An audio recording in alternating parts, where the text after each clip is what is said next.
People at the back, can you hear me clearly? Okay, good. Have you ever held a question in mind for so long that it becomes part of how you think?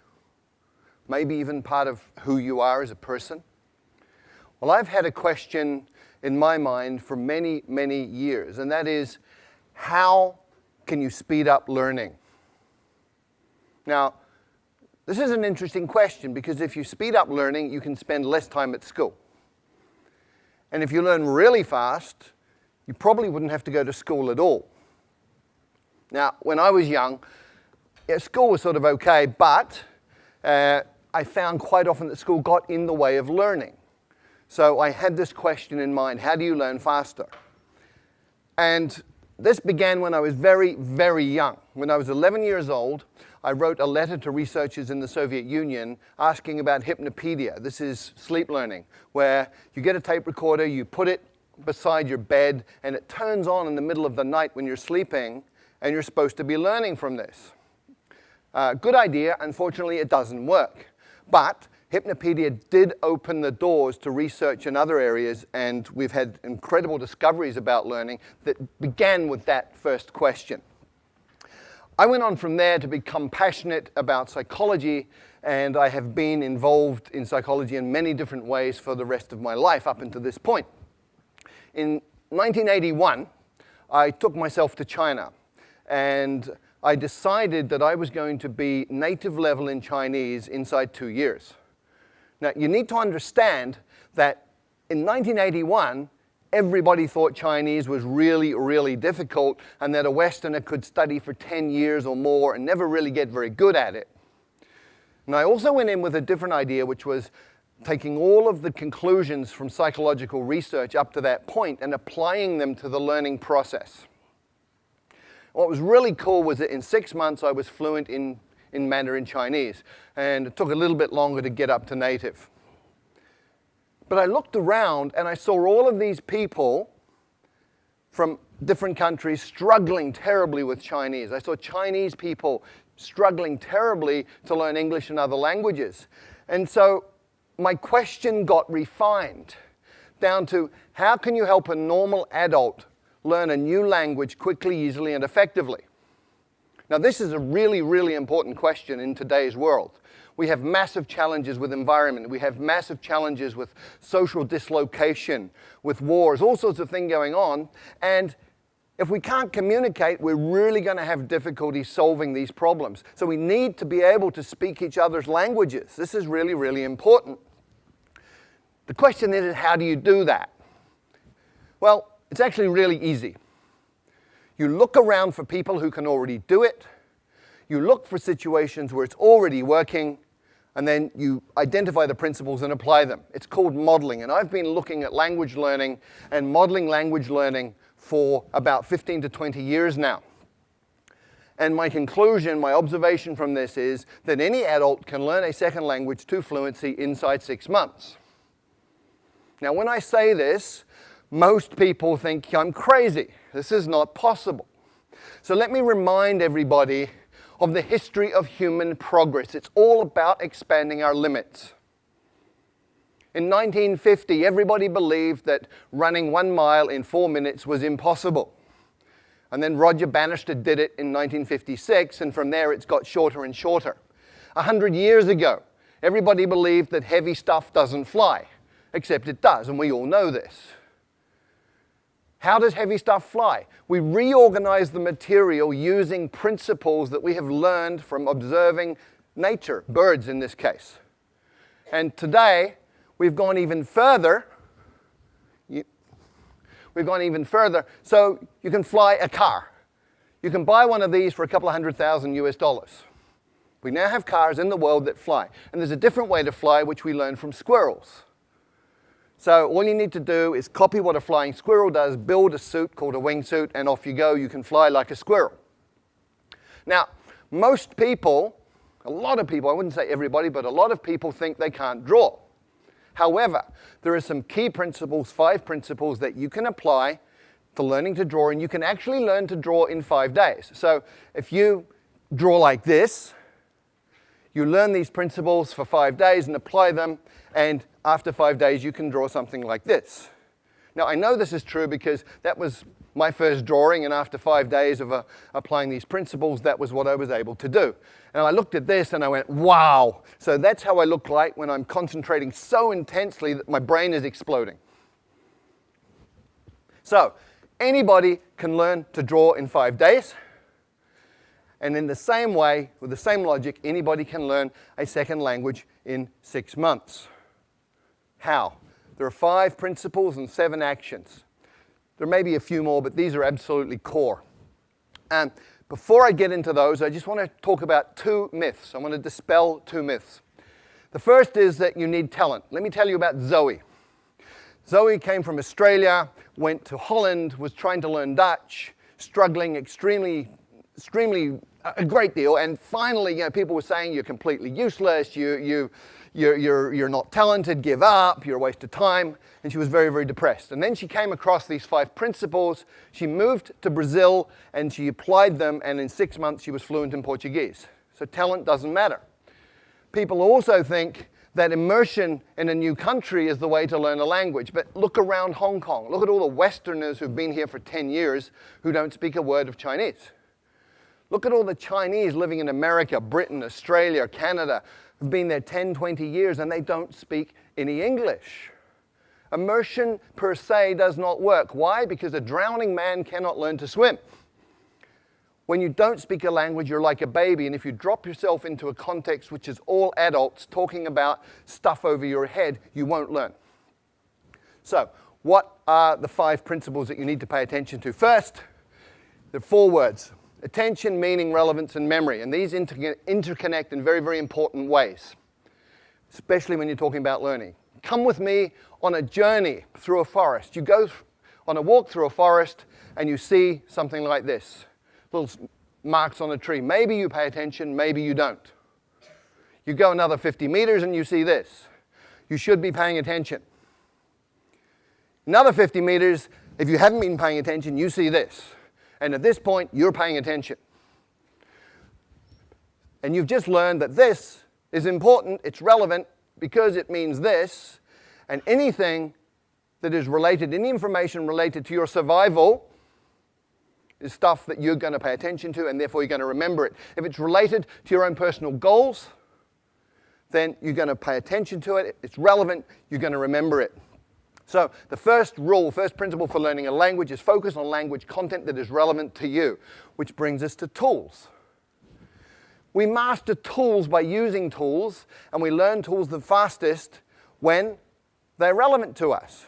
So let me share a story. A keyboard is a tool.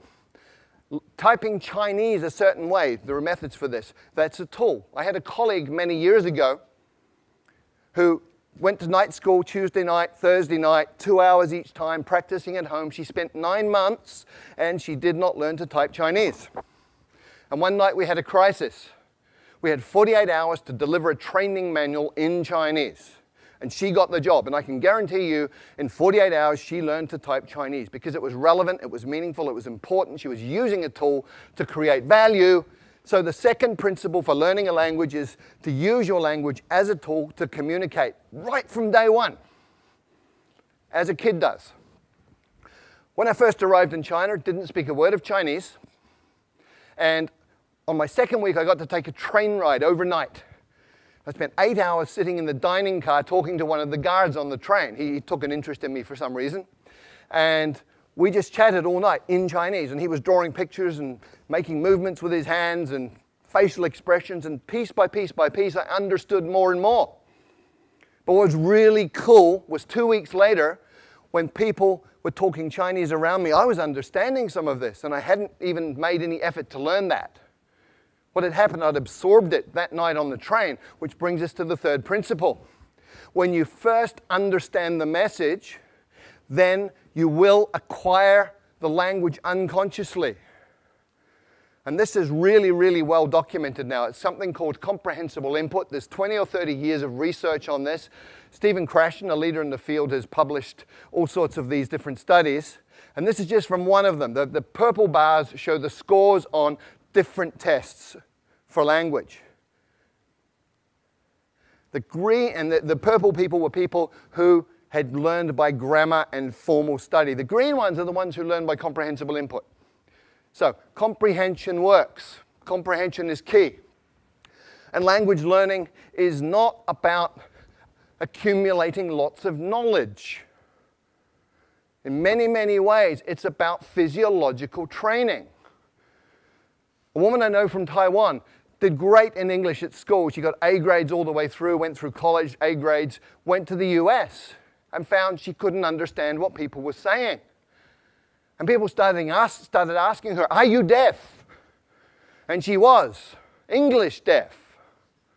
Because we have filters in our brain that filter in the sounds that we are familiar with, and they filter out the sounds of languages that we're not. And if you can't hear it, you won't understand it. If you can't understand it, you're not going to learn it. So you actually have to be able to hear these sounds.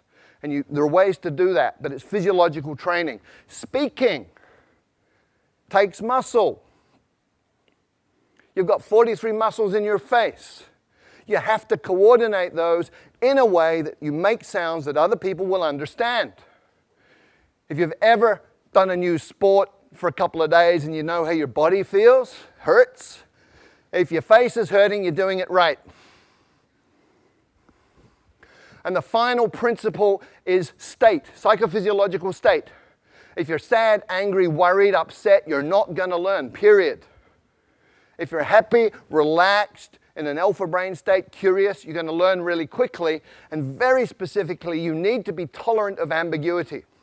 If you're one of those people who needs to understand 100% every word you're hearing, you will go nuts because you'll be incredibly upset all the time because you're not perfect. If you're comfortable with getting some, not getting some, just paying attention to what you do understand, you're going to be fine, you'll be relaxed, and you'll be learning quickly. So based on those 5 principles, what are the 7 actions that you take? Number 1, listen a lot. I call it brain soaking.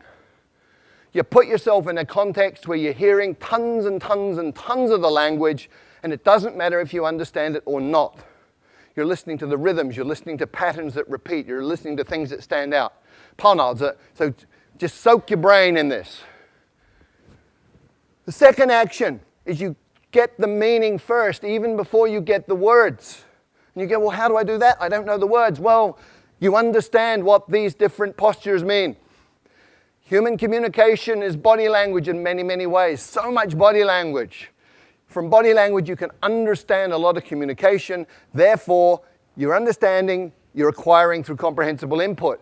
And you can also use patterns that you already know. If you're a Chinese speaker of Mandarin and Cantonese and you go to Vietnam, you will understand 60% of what they say to you in daily conversation because Vietnamese is about 30% Mandarin, 30% Cantonese. The third action, start mixing. You probably have never thought of this, but if you've got 10 verbs, 10 nouns, and 10 adjectives, you can say 1,000 different things. Right? Language is a creative process. What do babies do? Okay, me, ba, now. Okay, that's how they communicate. So start mixing, get creative, have fun with it. It doesn't have to be perfect, just has to work. And when you're doing this, you focus on the core. What does that mean? Well, with every language, there's high-frequency content. In English, 1,000 words covers 85% of anything you're ever going to say in daily communication. 3,000 words gives you 98% of anything you're going to say in daily conversation. You've got 3,000 words, you're speaking the language. The rest is icing on the cake. And when you're just beginning with a new language, start with your toolbox. Week number 1. In your new language, you say things like, how do you say that? I don't understand. Repeat that, please. What does that mean? All in your target language. You're using it as a tool, making it useful to you. It's relevant to learn other things about the language. By week 2, you should be saying things like me, this, you, that, give, hot, simple pronouns, simple nouns, simple verbs, simple adjectives, communicating like a baby. And by the 3rd or 4th week, you're getting into what I call glue words. Although, but, therefore, these are logical transformers that tie bits of a language together, allowing you to make more complex meaning. At that point, you're talking. And when you're doing that, you should get yourself a language parent. If you look at how children and parents interact, you understand what this means. When a child is speaking, it'll be using simple words, simple combinations, sometimes quite strange, sometimes very strange pronunciation. Other people from outside the family don't understand it. But the parents do. And so the kid has a safe environment, gets confidence. The parents talk to the children with body language and with simple language they know the child understands. So you have a comprehensible input environment that's safe. We know it works, otherwise none of you would speak your mother tongue.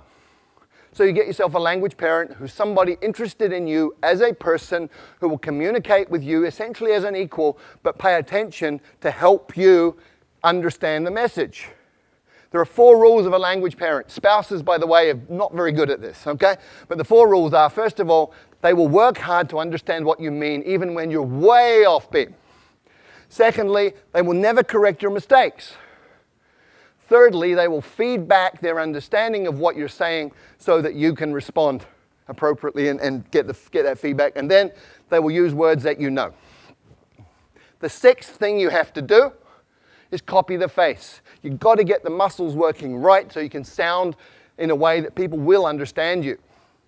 There's a couple of things you do. One is you need to hear how it feels and feel how it sounds, which means you have a feedback loop operating in your face. But ideally, if you can look at a native speaker and just observe how they use their face, let your unconscious mind absorb the rules, then you're going to be able to pick it up. And if you can't get a native speaker to look at, you can use stuff like this. Sing, song, king, sung, hung. And the final idea here, the final action you need to take is something that I call direct connect. What does this mean? Well, most people learning a second language sort of take the mother tongue words and the target words and go over them again and again in their mind to try and remember them. Really inefficient.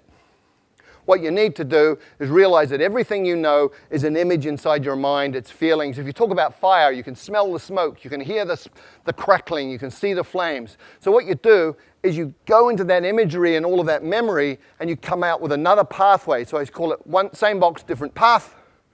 You come out that pathway and you build it over time. You become more and more skilled and just connecting the new sounds to those images that you already have and to that internal representation. And over time, you even become naturally good at that process that becomes unconscious. So there are 5 principles that you need to work with, 7 actions. If you do any of them, you're going to improve. And remember, these are things under your control as the learner. Do them all. You're going to be fluent in a second language in 6 months. Thank you.